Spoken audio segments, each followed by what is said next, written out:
মার্কিন সামরিক দুর্গগুলো কি এখন ইরানের নিশানায়? মধ্যপ্রাচ্যের রণক্ষেত্রে ক্ষমতার নতুন সমীকরণ। মধ্যপ্রাচ্যে মোতায়েন করা হাজার হাজার মার্কিন সেনা কি এক অভূতপূর্ব কৌশলগত সংকটের মুখে?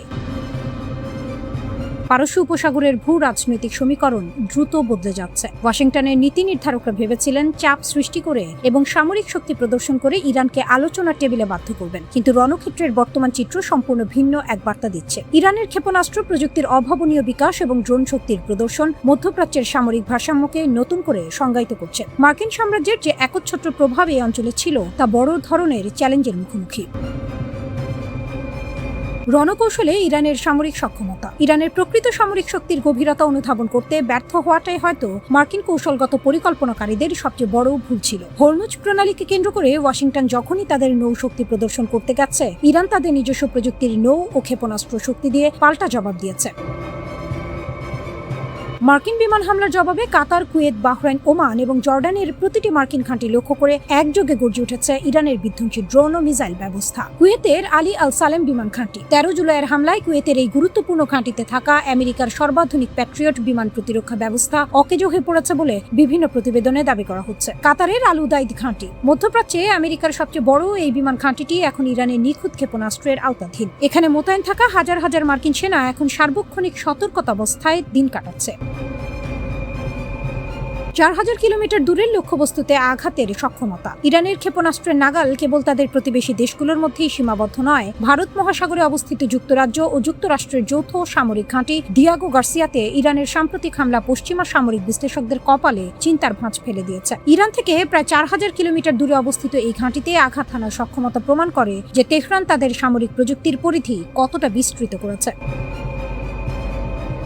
লন্ডনের শীর্ষ think tank royal United services ইনস্টিটিউটের মতে ইরানের রকেট ও মহাকাশ প্রযুক্তি এখন এক নতুন উচ্চতায় পৌঁছেছে। তাদের কাছে থাকা কায়েম 100 মডেলের রকেট মহাকাশ কর্মসূচির পাশাপাশি দূরপাল্লার সামরিক ক্ষেপণাস্ত্রের সক্ষমতা বহুগুণ বাড়িয়ে দিয়েছে।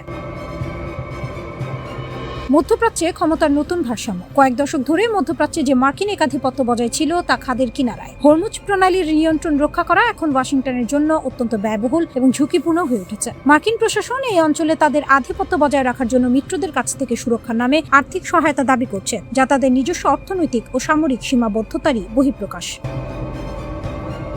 পেন্টাগনের ক্ষেপণাস্ত্রের মজুদ দ্রুত ফুরিয়ে আসছে এবং কারখানায় নতুন ক্ষেপণাস্ত্র তৈরির গতি যুদ্ধের চাহিদার তুলনায় অত্যন্ত ধীর। ফলে মার্কিন বাহিনী এখন এক জটিল কৌশলগত সংকটে পড়েছে। অন্যদিকে ইরান তাদের পর্বত ঘেরা ভূ প্রাকৃতিক সুবিধাকে কাজে লাগিয়ে মাটির শত শত ফুট নিচে যে মিসাইল সিটি গড়ে তুলেছে তা ধ্বংস করা যে কোনো আধুনিক বিমান বাহিনীর পক্ষে অসম্ভব বললেই চলে।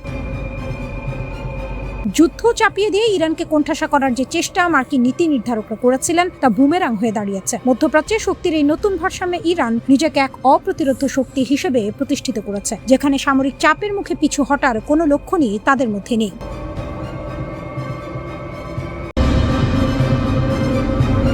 বিড়ালের গলায় ঘণ্টা বাঁধার সাহস কার আছে?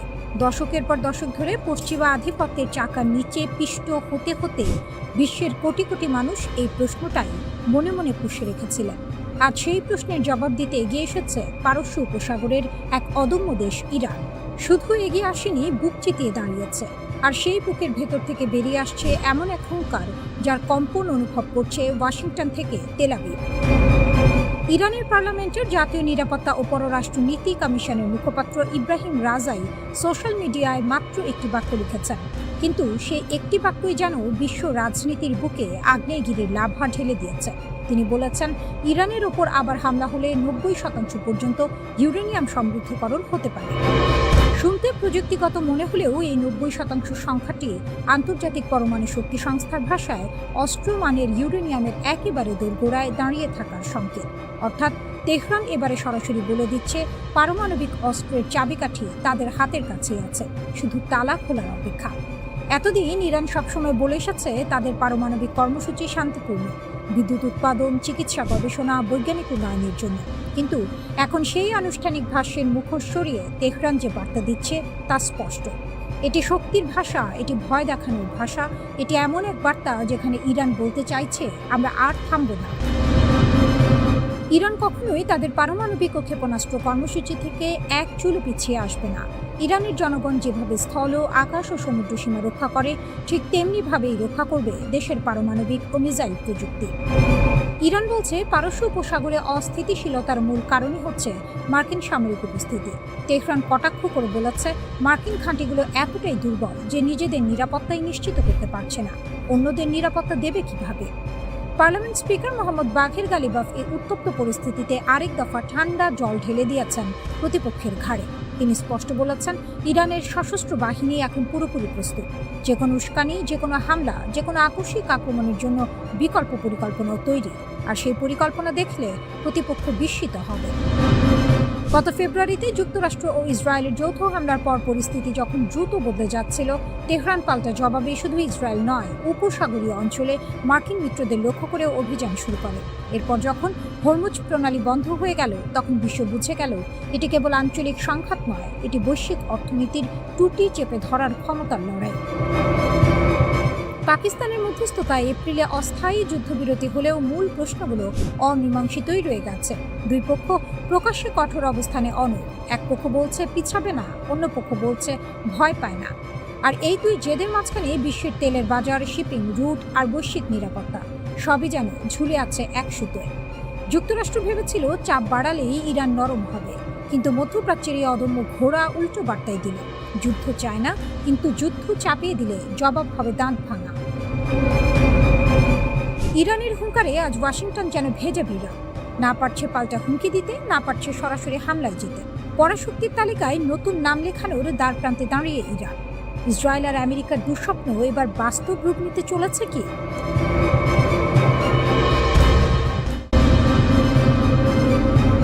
পরমাণু হুমকির মুখে ইরান, তবুও মাথা নোয়ায়নি তেহরান।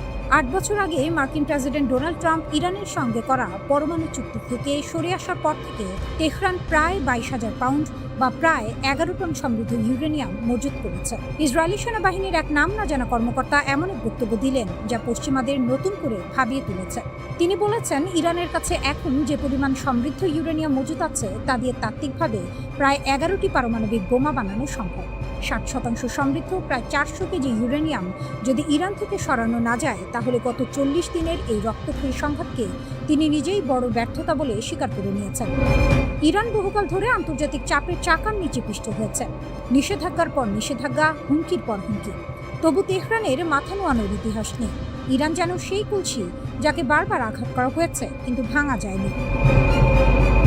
ইসরায়েলের ওই কর্মকর্তার কথা পরিষ্কার, তারা নিজেরাই বুঝতে পারছেন সামরিক শক্তি দিয়ে ইরানের পারমাণবিক স্বপ্ন গুড়িয়ে দেওয়া সম্ভব হয়নি। তাই এখন কূটনীতির দরজায় টোকা দিচ্ছেন, একই সঙ্গে আবার হামলার ভয় দেখাচ্ছেন। দুই নৌকায় পা দিয়ে পার হওয়ার এই চেষ্টা কতটুকু সফল হবে সময়ই বলবে। তেহরান যেন এই ইউরেনিয়াম ব্যবহার করে পারমাণবিক বোমা তৈরি করতে না পারে, সেটাকেই কারণ হিসেবে দেখিয়ে গত ২৮ ফেব্রুয়ারি যুক্তরাষ্ট্র ও ইসরায়েল দেশটিতে হামলা শুরু করে। এই রহস্য উন্মোচন হয়নি যে ইরানের সেই বিশাল ইউরেনিয়ামের মজুদ কোথায়। যদিও জাতিসংঘের পরমাণু সংস্থা IAEA রাফায়েল গ্রসের মতে, ইরানের উচ্চ সমৃদ্ধ ইউরেনিয়ামের বড় অংশ সম্ভবত ইস্পাহান পারমাণবিক কমপ্লেক্সে রয়েছে। ইউরেনিয়াম যত বেশি সমৃদ্ধ হয়, তত দ্রুত ও সহজে আরও উচ্চমাত্রায় নেওয়া যায়। 0 থেকে 20% পৌঁছানো কঠিন, কিন্তু 20 থেকে 60 বা 90% পৌঁছানো তুলনামূলক সহজ। 90% সমৃদ্ধ ইউরেনিয়ামে সাধারণত পারমাণবিক অস্ত্র তৈরিতে ব্যবহৃত হয়। বিশেষজ্ঞদের মতে বিশাল এই মজুতের একাংশ যুদ্ধের ধ্বংসস্তূপের নিচে চাপা পড়ে থাকতে পারে। সেটা উদ্ধার করা বা এর অস্তিত্ব নিশ্চিত করা খুবই কঠিন। ইরান যদি ইউরেনিয়াম খনন করে বেরো করে, সেটা থেকে যুদ্ধাস্ত্র তৈরি করতে 1 বছরেরও বেশি সময় লাগতে পারে বলে জানিয়েছেন তারা। আন্তর্জাতিক পরমাণু শক্তি সংস্থার প্রধান রাফায়েল গ্রসি বার্তা সংস্থা এপিকে দেওয়া সাক্ষাৎকারে জানিয়েছেন, ইরানের অধিকাংশ উচ্চমাত্রার সমৃদ্ধ ইউরেনিয়াম সম্ভবত ইস্পাহান পারমাণবিক কমপ্লেক্সেই রয়েছে। স্থাপনাটি গত বছর বিমান হামলার শিকার হলেও সম্পূর্ণ ধ্বংস হয়নি। ইসরায়েল ও যুক্তরাষ্ট্র বলছে, তেহরানের পারমাণবিক সক্ষমতা ধ্বংস করা এই যুদ্ধ শুরুর অন্যতম লক্ষ্য। তবে বিশেষজ্ঞদের মতে সমৃদ্ধ ইউরেনিয়াম খুঁজে বের করে নিয়ন্ত্রণ না নেওয়া পর্যন্ত সেই লক্ষ্য অর্জন সম্ভব নয়। পারমাণবিক অস্ত্র বিষয়ে আন্তর্জাতিক বিশেষজ্ঞ ও institute for science and international সিকিউরিটির প্রতিষ্ঠাতা ডেভিড এল ব্রাইট বলেন, যদি যুক্তরাষ্ট্র ও ইসরায়েলের এই উপাদানগুলো জব্দ করতে ব্যর্থ হয়, তাহলে ইরান দ্রুত পারমাণবিক অস্ত্র তৈরির পথে এগিয়ে যেতে পারে। বছরের পর বছর ধরে ইরানের প্রস্তুতি ও সমৃদ্ধ ইউরেনিয়ামে রূপান্তরের প্রক্রিয়াকে ব্যাংকে প্রচুর টাকা জমা রাখার সঙ্গে তুলনা করেছেন আলব্রাইট। বিশ্লেষকদের অনেকের ধারণা, তেহরান হয়তো ইস্পাহানের পাহাড়ি টানেলে কোনো গোপন সমৃদ্ধকরণ কেন্দ্র তৈরি করেছে, যেখানে পারমাণবিক বোমার জ্বালানি তৈরির কাজ চালাচ্ছে।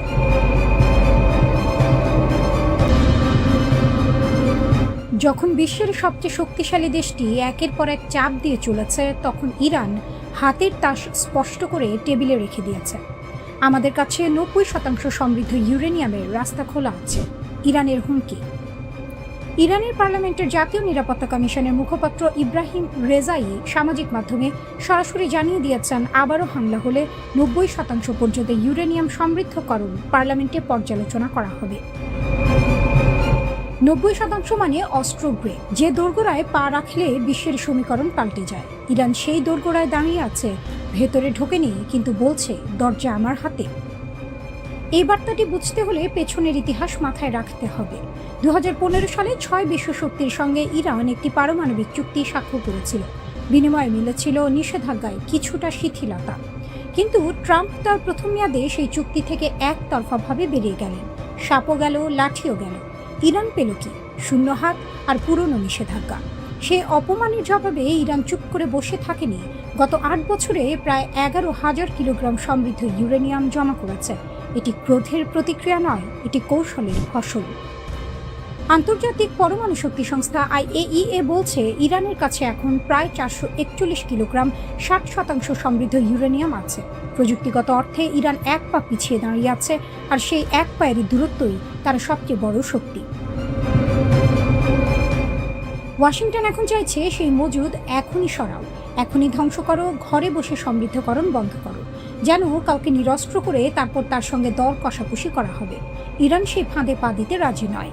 তেহরানের বক্তব্য স্পষ্ট, আগে যুদ্ধ আনুষ্ঠানিকভাবে শেষ হোক, নিষেধাজ্ঞা উঠুক, তারপর পারমাণবিক প্রশ্ন। ট্রাম্প ইরানের সর্বশেষ কূটনৈতিক প্রস্তাবকে আবর্জনা বলেছেন, পুরোটা না পড়েই। অথচ সেই প্রস্তাবে ছিল মজুদের একাংশ লঘু করা এবং বাকি অংশ তৃতীয় দেশে সাময়িক স্থানান্তরের প্রস্তাব, যা নেহাত কম ছাড় নয়। কিন্তু যার মনে আপোষ নেই, তার কানে সমঝোতার কথা ঢোকে না। ট্রাম্প বলছেন, যুদ্ধবিরতি এখন লাইফ সাপোর্টে, কিন্তু যে রোগী নিজের পায়ে হাঁটতে পারে তাকে লাইফ সাপোর্টের ভয় দেখানো যায় না। ইরানের পাল্টা বক্তব্য এসেছে মুখপাত্র বাগাইর কণ্ঠে, আমাদের অবস্থান সার্বভৌমত্বের, আঞ্চলিক স্থিতিশীলতার এবং ইরানি জনগণের স্বার্থে। যখন লড়তে বাধ্য করা হবে, লড়ব। এই বাক্যে কোনো আস্ফালন নেই। এতে আছে সেই শান্ত দৃঢ়তা যা আসে দশকের পর দশক চাপ সহ্য করে টিকে থাকার অভিজ্ঞতা থেকে। ইস্পাহান পারমাণবিক কেন্দ্রে গত বছর বিমান হামলা হয়েছে, এবছরও হয়েছে। IAEA বলছে, সেই মজুদের বেশিরভাগ এখনও সেখানেই থাকতে পারে, তবে নিশ্চিত নয়। এই অনিশ্চয়তাই ইরানের সবচেয়ে বড় কূটনৈতিক হাতিয়ার। যে মজুদের অবস্থান জানা নেই, যে শক্তির সীমা অনুমান করা কঠিন, সেই শক্তিকে ভয় করতে হয়। প্রেসিডেন্ট পেজিশকিয়ান বলেছেন, তেহরানে শত্রুর সামনে মাথা নোয়াবে না। ইরান বছরের পর বছর নিষেধাজ্ঞার শিকলে বাঁধা ছিল, অর্থনীতি কাহিল হয়েছে, তরুণ প্রজন্ম দিশাহারা হয়েছে, তবু দেশটি ভেঙে পড়েনি। যে গাছ ঝড়ের মুখে ভাঁজ হয় কিন্তু উপড়ে যায় না, সে গাছকে দুর্বল বলা যায় না। হরমুজ প্রণালীতে ইরানের নৌবাহিনী মার্কিন যুদ্ধজাহাজকে পথ পাল্টাতে বাধ্য করেছে বলে দাবি উঠেছে। ওয়াশিংটন নীরব, কারণ মিথ্যা হলে জবাব আসত।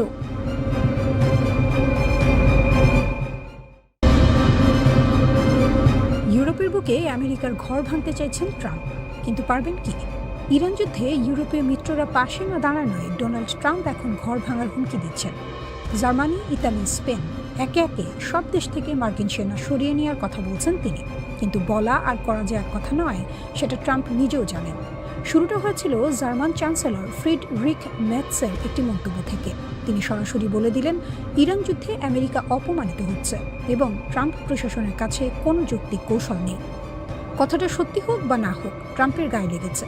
রাগে ফুঁসে উঠে তিনি ট্রুথ সোশ্যালে মেটসকে কটাক্ষ করলেন, আর সঙ্গে ঘোষণা দিলেন, জার্মানি থেকে 5,000 সেনা ফিরিয়ে আনা হবে।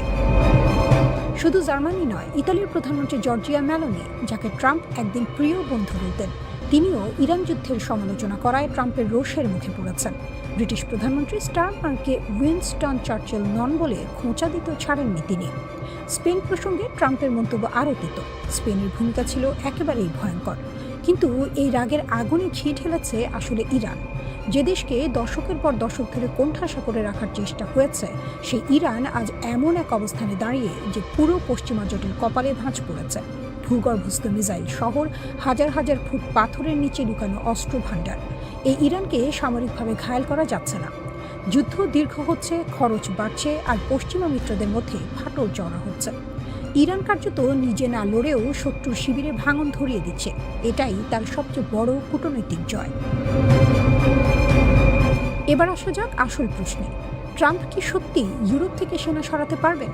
পেন্টাগনের হিসাব বলছে শুধু জার্মানি, ইতালি আর স্পেনে মোট 53,000-এর বেশি মার্কিন সেনা আছেন। পুরো ইউরোপে সংখ্যাটা প্রায় 68,000। এই বিশাল বাহিনী রাতারাতি গুটিয়ে নেওয়া অত সহজ নয়। জার্মানির রামস্টেন এয়ারবেস, ইতালির নেপলস এবং ভিসেন্টার ঘাঁটি, স্পেনের জিব্রাল্টার সংলগ্ন নৌঘাঁটি, এগুলো শুধু ব্যারাক নয়, মধ্যপ্রাচ্যের যুদ্ধেও এগুলো লজিস্টিক মেরুদণ্ড হিসেবে কাজ করছে। জার্মানির ল্যান্ডস্টুল হাসপাতাল ইউরোপ, মধ্যপ্রাচ্য, আফ্রিকার আহত মার্কিন সেনাদের চিকিৎসার একমাত্র বড় কেন্দ্র। তার উপর আছে আইনের দেওয়াল। 2026 সালে ন্যাশনাল ডিফেন্স অথরাইজেশন অ্যাক্ট স্পষ্ট বলছে ইউরোপে মার্কিন সেনার সংখ্যা 75,000-এর নিচে নামানো যাবে না। কংগ্রেস এই ব্যাপারে ট্রাম্পের পথ আটকে দিতে পারে, আগেও দিয়েছে। 2020 সালেও একই হুমকি দিয়েছিলেন ট্রাম্প। কংগ্রেসের বাধায় সে পরিকল্পনা ভেস্তে গিয়েছিল। তাহলে কি সব কথার কথা? পুরোটা নয়। পেন্টাগন জার্মানি থেকে 5,000 সেনা সরানোর ঘোষণা দিয়েছে। এটা প্রতীকী হলেও বার্তাটা স্পষ্ট। ইউরোপীয় মিত্ররা যদি আমেরিকার যুদ্ধে কাঁধ না মেলায়, তাহলে আমেরিকার ছাতাও সরে যাবে। কিন্তু এই ছাতা সরানো যতটা সহজ বলছেন ট্রাম্প, বাস্তবে ততটা নয়। আর ইরান সেটা জানে বলেই নির্বিকারে বসে শত্রুর ঘরের আগুন দেখছে।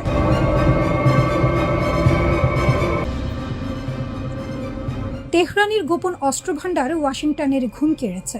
মধ্যপ্রাচ্যের আকাশে এখন যুদ্ধের মেঘ। পারস্য উপসাগরে 3টি মার্কিন বিমানবাহী রণতরী নোঙর ফেলে বসে আছে। 12টি যুদ্ধজাহাজ, 200-রও বেশি যুদ্ধ বিমান, 15,000 সেনা। কাগজে কলমে এই শক্তি অপ্রতিরোধ্য, কিন্তু ওয়াশিংটনের কপালে এখনও চিন্তার ভাঁজ। কারণ যার মুখোমুখি হতে হচ্ছে সে কাঁচা খেলোয়াড় নয়। তেহরান দশকের পর দশক ধরে এই দিনের জন্যই তৈরি হয়েছে। প্রশ্নটা সহজ, উত্তরটা জটিল। ইরানের কাছে আসলে কি আছে? রিয়ার অ্যাডমিরাল শাহরাম ইরানি সম্প্রতি রহস্যের পর্দা একটুখানি সরিয়ে বললেন, এমন একটি অস্ত্র শীঘ্রই শত্রুদের মুখোমুখি হবে যাকে নিয়ে তারা গভীরভাবে ভয় পায়, আর সেটা তাদের পাশেই মোতায়েন রয়েছে। কি সেই অস্ত্র খোলাসা করেননি তিনি, কিন্তু এই নীরবতাই যেন হাজার কথা বলে। ইরানের সর্বোচ্চ নেতা জানিয়েছেন, পারমাণবিক ও ক্ষেপণাস্ত্র কর্মসূচি আমাদের জাতীয় সম্পদ। সামুদ্রিক, স্থল ও আকাশসীমার মতোই আমরা এটি রক্ষা করব। মিসাইলের হিসাবটা এখানে গুরুত্বপূর্ণ। মার্কিন সামরিক বাহিনী যে ডার্ক ইগল হাইপারসনিক মিসাইল মোতায়েনের কথা ভাবছে, সেটি 5 ম্যাক গতিতে ছোটে 2776 কিলোমিটার দূরের লক্ষ্যে আঘাত করতে পারে। শুনতে ভয়ঙ্কর লাগে, কিন্তু মাত্র 14 কেজি বিস্ফোরক বহন ক্ষমতা, এটা জানলে ছবিটা পাল্টে যায়। অন্যদিকে ইরানের খোররামশার 4 ব্যালিস্টিক মিসাইল 2000 কিলোমিটারের বেশি পাল্লায় 1500 কেজি ওয়ারহেড বহন করতে সক্ষম। তুলনাটা অনেকটা ছুরি দিয়ে তলোয়ারের মোকাবিলা করার মতো। আরও উদ্বেগের বিষয় হলো ইরানের চোখের শক্তি। মার্কিন গোয়েন্দা সূত্রের দাবি, 2024 সালেই চীন থেকে TE-014 মডেলের একটি উন্নত স্যাটেলাইট সিস্টেম কিনেছে তেহরান। এই উপগ্রহ মার্কিন ঘাঁটিগুলো অত্যন্ত নির্ভুলভাবে পর্যবেক্ষণ করতে পারে। অর্থাৎ শত্রুর ঘরের নকশা আগে থেকেই জানা। যুদ্ধের চেয়ে বড় সুবিধা আর কি হতে পারে?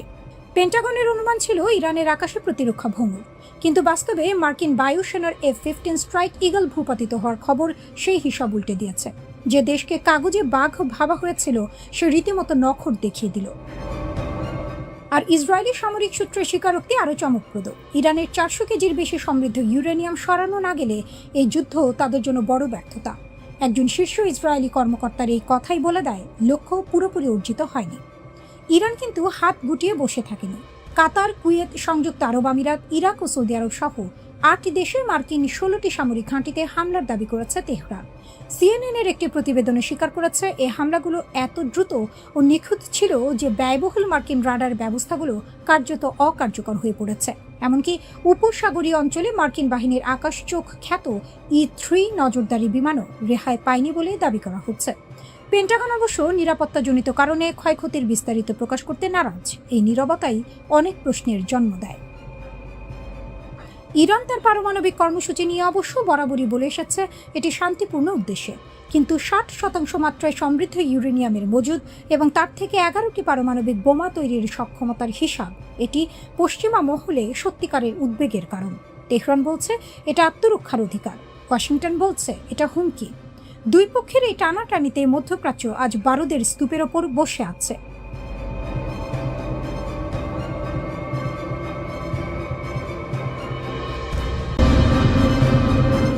যুদ্ধবিরতির আড়ালে ইরানের গোপন খেলা। ধ্বংসস্তূপের মাঝে দাঁড়িয়ে ইরান কুড়িয়ে নিচ্ছে শত্রুর অস্ত্র, আর সেই অস্ত্রকেই বানাচ্ছে নিজের ঢাল তলোয়ার। ইসরায়েল আর আমেরিকার টানা 40 দিনের বোমা বর্ষণ থামতে না থামতে ইরানের Islamic Revolutionary Guard Corps IRGC মাঠে নেমে পড়েছে। দক্ষিণের হরমুজগান প্রদেশ থেকে শুরু করে রাজধানী তেহরানের দোরগোড়া পর্যন্ত তারা কুড়িয়ে নিচ্ছে অবিস্ফোরিত আমেরিকান ক্ষেপণাস্ত্র, বাংকার বাস্টার বোমা, হাজার হাজার ছোট গোলাবারুদ। এগুলো গুদামে পাঠানো হচ্ছে না, পাঠানো হচ্ছে গবেষণাগারে। লক্ষ্য একটাই, শত্রুর অস্ত্রকে ভেঙে বুঝে নাও, তারপর নিজেই বানাও। এটা ইরানের নতুন কোনো কৌশল নয়, পুরনো খেলাই নতুন মাঠে চলছে। 2011 সাল আমেরিকার সবচেয়ে গোপন স্টেলথ ড্রোন RQ-170 ইরানের হাতে পড়েছিল। তেহরান সেটাকে রিভার্স ইঞ্জিনিয়ার করে নিজস্ব ড্রোন বাহিনী গড়ে তুলেছে, হক ক্ষেপণাস্ত্রের নকল বানিয়েছে। দশকের পর দশক ধরে আন্তর্জাতিক নিষেধাজ্ঞার চাপে পিষ্ট হয়ে ইরান শিখে গেছে এক অদ্ভুত বিদ্যা, অভাব থেকে উদ্ভাবন। কিন্তু এবার পরিস্থিতি আলাদা। এবার হাতে এসেছে আমেরিকার সবচেয়ে আধুনিক অস্ত্র, Tomahawk cruise missile AGM-158 MQ-9 drone.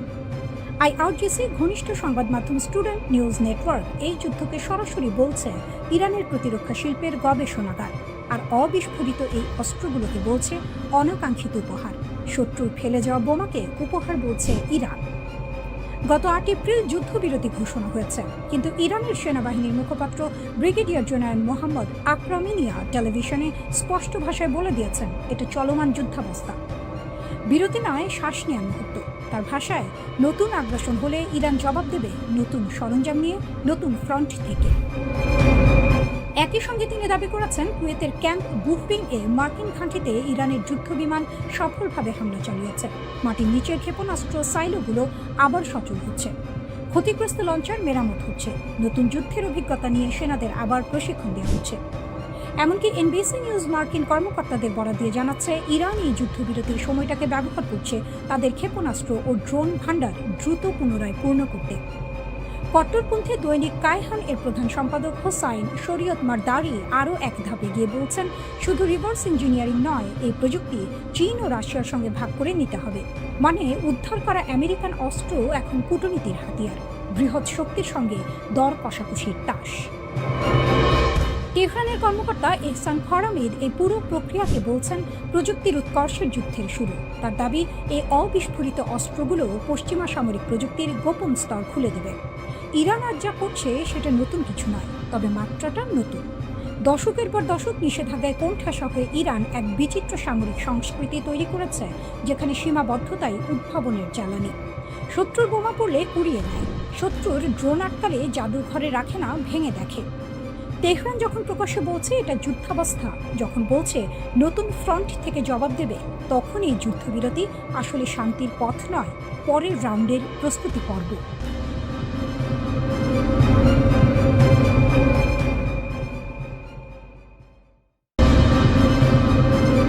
America ভেবেছিল ইরানকে হাঁটু গেড়ে বসিয়ে দেবে, কিন্তু তেহরান নতজানু হয়নি, বরং ধ্বংসস্তূপের ভেতর থেকে, আগুনের ভেতর থেকে উঠে এসেছে এক নতুন নেতা। শরীরে পোড়ার দাগ, মুখে ক্ষত, কিন্তু চোখে এমন এক দৃঢ়তা যা দেখে ওয়াশিংটনের ঘুম উড়ে গেছে। তার নাম মোস্তাবা খামেনি। 28 ফেব্রুয়ারি যে হামলায় তার বাবা আলী খামেনি নিহত হন, সে একই হামলায় আহত হন মোস্তফা। মুখে, বাহুতে, বুকে, কোমরে, শরীরের একাধিক জায়গায় গভীর ক্ষত, এক পায়েও আঘাত, মাথার পেছনে গেঁথে গিয়েছিল শার্প নেলের টুকরো। সেই রাতে পৃথিবীর সবচেয়ে শক্তিশালী দেশটি মনে করেছিল ইরানের মেরুদণ্ড ভেঙে দেওয়া হয়েছে, নেতৃত্ব শূন্য, দেশ দিশেহারা, পতন আসন্ন। কিন্তু সেই রাতেই ইতিহাস অন্য রাস্তা বেছে নিল। বাবার উত্তরসূরি হিসেবে মোস্তফা ক্ষমতার হাল ধরলেন, হাসপাতালের বিছানা থেকে, আধো অন্ধকার কোনো নিরাপদ আশ্রয় থেকে, কিন্তু ধরলেন এবং আর ছাড়েননি। মার্কিন গোয়েন্দা সংস্থাগুলো এখন এক অদ্ভুত সমস্যায় পড়েছে। CIA আছে, NSA আছে, স্যাটেলাইট আছে, ড্রোন আছে, সাইবার নজরদারি আছে, কিন্তু মোস্তফাকে চোখে দেখা যাচ্ছে না। কারণটা সহজ, তিনি কোনো ইলেকট্রনিক ডিভাইস ছুঁয়ে দেখছেন না। ফোন নেই, ইমেল নেই, ইন্টারনেট নেই।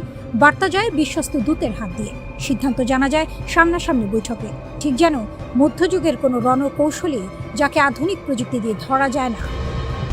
CNN একাধিক মার্কিন কর্মকর্তার বরাত দিয়ে জানিয়েছে, আমেরিকা এখন যা জানছে মোস্তফা সম্পর্কে তার পুরোটাই পরোক্ষ।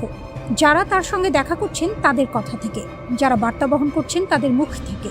এখানেই আরেকটা ভয় ঢুকে গেছে ওয়াশিংটনের মাথায়। কিছু গোয়েন্দা বিশ্লেষক সন্দেহ করছেন ইরানের ভেতরে কেউ কেউ হয়তো মুস্তাবার নাম ভাঙিয়ে নিজের এজেন্ডা চালাচ্ছে। মুস্তাবার কর্তৃত্বের আড়ালে আসলে কার হাত? এই প্রশ্নের উত্তর এখনো অজানা। ইরানের সংসদ ঘোষণা দিয়েছে যুক্তরাষ্ট্রের সঙ্গে সব কূটনৈতিক সিদ্ধান্তের চাবিকাঠি এখন একজনের হাতে, মুস্তাবা খামেনি। যুদ্ধ করবেন কি সন্ধি করবেন, পারমাণবিক আলোচনায় যাবেন কি যাবেন না, সব এক মানুষের কলমের ডগায়। জাতীয় নিরাপত্তা কমিটির এক সদস্য সাফ বলে দিলেন, সর্বোচ্চ নেতার রায়ই চূড়ান্ত। আইনসভা এবং নির্বাহী বিভাগ সম্পূর্ণভাবে তার বিচারের ওপর ন্যস্ত। এ বিষয়ে কোনো মতভেদ নেই। এই কেন্দ্রীভূত ক্ষমতা ইরানের জন্য দুধারী তলোয়ার। একদিকে বাইরের জগতে একটা সুসংগত অবিভক্ত মুখ উপস্থাপন করা যাচ্ছে। ট্রাম্প প্রশাসনকে বিভ্রান্ত করার কোনো সুযোগ নেই। কোনো মধ্যপন্থী কণ্ঠস্বর নেই যাকে টেনে আলাদা করা যাবে। কোনো ব্যাক চ্যানেল নেই যেখানে আলাদা কথা বলা যাবে। এদিকে মোস্তাবার পক্ষ থেকে বিবৃতি এলো, পারমাণবিক কর্মসূচি থেকে এক চুলও সরবেন না, ক্ষেপণাস্ত্র ছাড়বেন না।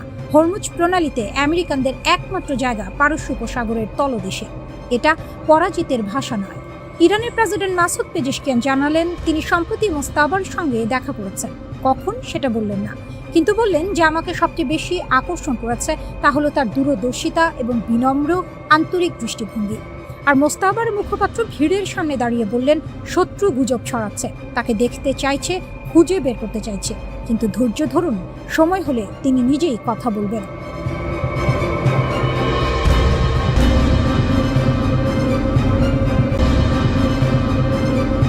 ইরানের দুই চালে কাঁপছে পুরো মধ্যপ্রাচ্য। তেলের পাইপলাইনে আগুন, হরমুজে মিসাইল আর আমেরিকার অস্ত্র ভাণ্ডারে টান। ইরান এবার এমন এক দাবার চাল দিয়েছে যা একসঙ্গে কাঁপিয়ে দিয়েছে বিশ্ব অর্থনীতি, আঞ্চলিক রাজনীতি আর আমেরিকার সামরিক অহংকার। যুদ্ধবিরতির এক মাসও পার হয়নি, কিন্তু ইরান অপেক্ষা করেনি। 4 মে সরাসরি আঘাত করল সংযুক্ত আরব আমিরাতের বুকে। প্রশ্ন হলো, এত দেশ থাকতে আমিরাত কেন? সিএনএনের বিশ্লেষণ বলছে এর পেছনে আছে দুটি সুনির্দিষ্ট কারণ, এবং দুটোই ইরানের জন্য অস্তিত্বের প্রশ্ন। প্রথম চাল, তেলের রাজত্বে আঘাত।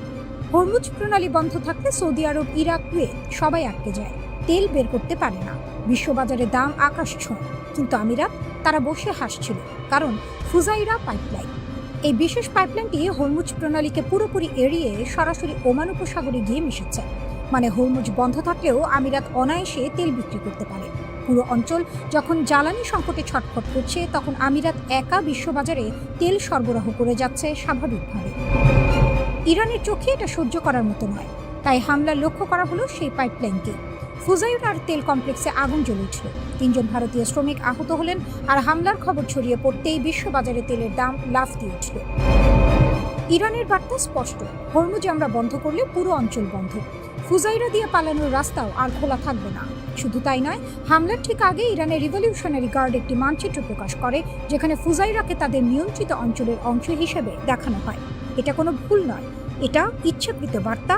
এই ভূমি আমাদের নজরে আছে। দ্বিতীয় চাল, ইসরায়েলের বন্ধুকে শাস্তি। ইরানের দ্বিতীয় রাগের কারণ আরও গভীর। সাম্প্রতিক যুদ্ধে আমিরাত আর ইসরায়েলের সম্পর্ক এমন এক জায়গায় পৌঁছেছে যা এর আগে কখনো দেখা যায়নি। গোয়েন্দা তথ্য বলছে, ইসরায়েল প্রথমবারের মতো কোনো আরব দেশে নিজেদের ক্ষেপণাস্ত্র প্রতিরক্ষা ব্যবস্থা এবং সেনা মোতায়েন করেছে। সেই দেশটি আমিরাত। আব্রাহাম অ্যাকর্ডের পর থেকে দুই দেশের সম্পর্ক ঘনিষ্ঠ হচ্ছিল, কিন্তু যুদ্ধের মধ্যে সেই সম্পর্ক রূপান্তরিত হয়েছে সামরিক জোটে। ইরানের কাছে এটা সরাসরি হুমকি। নিজেদের দোরগোড়ায় ইসরায়েলি সেনা এটা মেনে নিয়ে আরও প্রশ্নই নেই। তাই হামলার পরপরই তাসনিম নিউজে ইরানের সামরিক কর্মকর্তা ঘোষণা করলেন, আমিরাত যদি ইসরায়েলের ঘুঁটি হিসেবে ব্যবহৃত হয়, তাহলে এমন শিক্ষা দেয়া হবে যা তারা কখনো ভুলবে না। কাঁচের ঘরে বসে আছো, একটি সুবিধাও নিরাপদ থাকবে না। হরমুজে আমেরিকাকেও সরাসরি চ্যালেঞ্জ। 4 মে আরও একটি কারণে ঐতিহাসিক। ঠিক সেই দিন আমেরিকা ঘোষণা দিল, বাণিজ্যিক জাহাজ পাহারা দিয়ে হরমুজ পার করানো হবে। নাম দিল প্রজেক্ট ফ্রিডম। ইরান অপেক্ষা করল না 1 মিনিটও। সেই দিনই ছুড়ল 15টি মিসাইল, 4টি ড্রোন। সরাসরি আমেরিকান যুদ্ধজাহাজ লক্ষ্য করেও ছোড়া হলো মিসাইল। আমিরাত উপকূলের কাছে 2টো কার্গো জাহাজে আগুন ধরে গেল। দক্ষিণ কোরিয়াও জানালো তাদের একটি জাহাজও আক্রান্ত হয়েছে হরমুজে। তেহরান বলল, এটা আগ্রাসন নয়, এটা জবাব। আমেরিকা জোর করে হরমুজে ঢুকতে চেয়েছে, পরিণাম ভোগ করছে।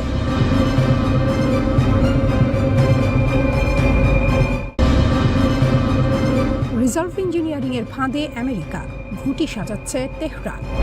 যুদ্ধের ময়দানে শত্রুর অস্ত্র কুড়িয়ে নিয়ে সেই অস্ত্রেই শত্রুকে ঘায়েল করার স্বপ্ন দেখছে ইরান। অবিস্ফোরিত মার্কিন ক্ষেপণাস্ত্র আর ড্রোনের ধ্বংসাবশেষ এখন তেহরানের হাতে যেন সোনার খনি। টমাহক ক্ষেপণাস্ত্র, AGM-158 এবং MQ-9 ড্রোন সহ বেশ কয়েকটি মার্কিন অস্ত্র ইরানের মাটিতে অকেজো হয়ে পড়েছে। সেগুলো এখন ইরানি প্রকৌশলীদের গবেষণাগারে নিভৃতে কথা বলছে। কট্টরপন্থী কায়হান পত্রিকার এডিটর ইন চিফ শরিয়ত মাদারি সোজা সাপটা বলে দিয়েছেন, এই প্রযুক্তি শুধু গোলা বারুদের গুদামে আটকে রাখলে চলবে না, চীন ও রাশিয়ার সঙ্গে ভাগ করে নিতে হবে। অর্থাৎ একটি ত্রিভুজ তৈরি হচ্ছে, যে ত্রিভুজের কেন্দ্রে বসে ইরান ভূ রাজনীতির নতুন সমীকরণ লিখতে চায়।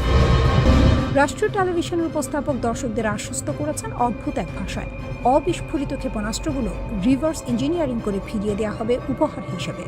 কার উপহার, কাকে, সেটা বলার অপেক্ষা রাখে না। শত্রুর তীরে শত্রুকে বিঁধে দেওয়ার এই পরিকল্পনা নতুন নয় ইরানের কাছে। 2011 সালে RQ-170 ড্রোন ধরে ফেলা এবং মার্কিন হক ক্ষেপণাস্ত্রের অনুকরণ করে অস্ত্র তৈরির ইতিহাস ইরানের ঝুলিতে আগে থেকেই আছে। তেহরান সিটি কর্পোরেশনের কর্মকর্তা এহসান খারামিদ ঘটনাটিকে কেবল সামরিক সাফল্য বলতে নারাজ। তার ভাষায় এটি একটি বুদ্ধিবৃত্তিক যুদ্ধের সূচনা। উদ্ধার করা সরঞ্জামগুলো নাকি মার্কিন প্রযুক্তির এমন গোপন স্তর উন্মোচন করতে পারে যা এতদিন পর্দার আড়ালে ছিল। অর্থাৎ রণক্ষেত্রের ধুলোয় মিশে যাওয়া প্রতিটি অবিস্ফোরিত ক্ষেপণাস্ত্র ইরানের চোখে একটি খোলা বই।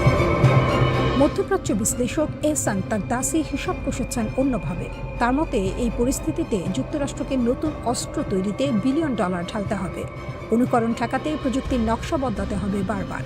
সামরিক পরিকল্পনায় আনতে হবে আমূল পরিবর্তন। সহজ কথায়, আমেরিকার পকেটে হাত দিয়েছে ইরান, আর হাতটা বেশ গভীরে ঢুকেছে। কট্টরপন্থী ও সরকারপন্থী অনলাইন মহলে উৎসবের আমেজ। আমাদের জন্য ভালো খবর, আমাদের জন্য খারাপ খবর, এই স্লোগান ছড়িয়ে পড়েছে সামাজিক মাধ্যমে। কেউ কেউ আবার এক ধাপ এগিয়ে ভবিষ্যৎবাণী করছেন, উদ্ধার করা প্রযুক্তির ব্যাপক উৎপাদন শুরু হবে শিগগিরই। কিন্তু এই উৎসবের আড়ালে প্রশ্নটা থেকেই যায়, রিভার্স ইঞ্জিনিয়ারিং এর স্বপ্ন আর বাস্তবতার মধ্যে ফারাকটা কতটুকু? ক্ষেপণাস্ত্রের বাইরের খোল পাওয়া আর ভেতরের প্রযুক্তি আয়ত্ত করা, এ দুটো এক কথা নয়। তবু তেহরান আজ সেই বাজি ধরেছে, শত্রুর অস্ত্র কাঁধে তুলে নিয়ে শত্রুর দিকেই তাক করছে ইরান।